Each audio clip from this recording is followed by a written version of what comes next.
Welcome. In this video I'm going to show you how you can obtain a one sample rank biserial correlation coefficient using Python. I'm using Jupyter Notebook together with Python version 3.818, and this is a correlation coefficient for a one sample case or a paired sample case where it looks at the difference between the sum of ranks of the scores that were below the hypothesized median and those that were above, and then sets that as a proportion of the sum of all ranks. Note that in an independent samples case, or for a Mann-Whitney U-test for example, the formula is actually slightly different, and I'll have separate videos on that. To show you how this can be done, I'll need some example data, so I'll import pandas just so I can load some example data from the General Social Survey from 2012, adjusted for these examples. I actually don't even need all that data, I just need one ordinal field. So I'm going to be using account sci, which was short for accounting scientific. I'm going to store all those results as ord field, and it has the responses on how scientific is accounting. And just to give you a quick impression, so for example 199 people said it was pretty scientific. As you might notice, these are not in proper order, so I have a small dictionary with them actually in order.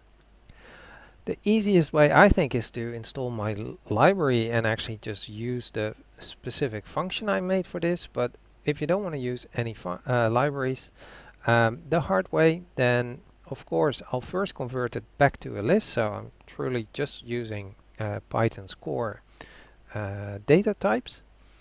Remove any missing values, so that's being done over here, which is funny, that can be done by checking if the value is equal to itself. So now missing values have been removed, and of course I need them all to be numeric, so I'm going to actually use the dictionary and use the get function. So now this should actually be all numeric values. So just to see if that's the case, I can print, and as you can see, these are indeed all numeric now. I set our hypothesized median to, let's do 2.5, and then let's remove any scores that are not equal to the hypothesized median. So that should be actually mu, so let's put mu in there, and that simply works. All right.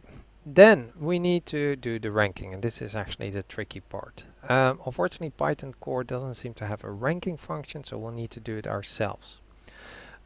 It's going to be the rank of the absolute differences, and that is fairly straightforward. We can simply use the absolute function for that, and then we can see the absolute differences.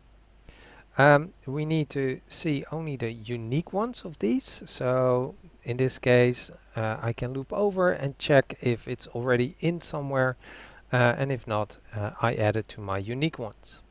I want these to be sorted, so let's do the sort function, and now I have a nice little list with the unique differences sorted. We can count how often each of these unique ones actually occur by simply using the count option. And apparently we have 547 times half a difference and 407 times 1.5 difference. We need to rank these, and that can be done by simply using somewhat cumulative frequencies, as it were. So the first category starts with rank 1 and ends with 547. So on average, that should be 1 plus 547 divided by 2. And then the next one starts where the previous one ended, that 547 plus 1. And then we add again the frequency of the next group, so the 407. So that should be the last one. And then we divide again this by 2. So in general, you can say, well, the starting rank of a category is actually the previous starting ending rank plus 1 of the previous category. So if you then do a little bit of math, it works out that the rank of a specific category would be this little recursive formula.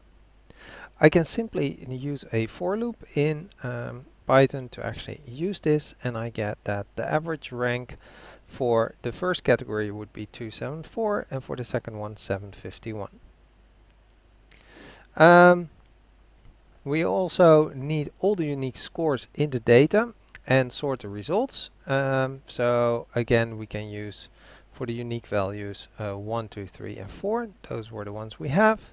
And we can also check how often each of these occurs, again using the frequencies.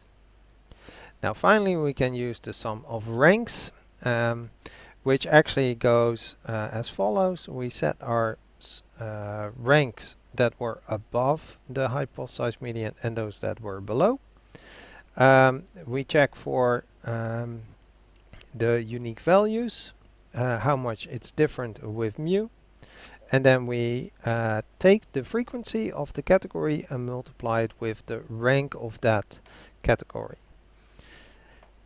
That gives us these two sum of ranks, and then finally we can calculate the rank biserial coefficient by taking the difference between those two and divide it by the sum of all. Alright, and that's how you can determine the rank biserial coefficient using Python. I hope this video was helpful, and thank you for watching.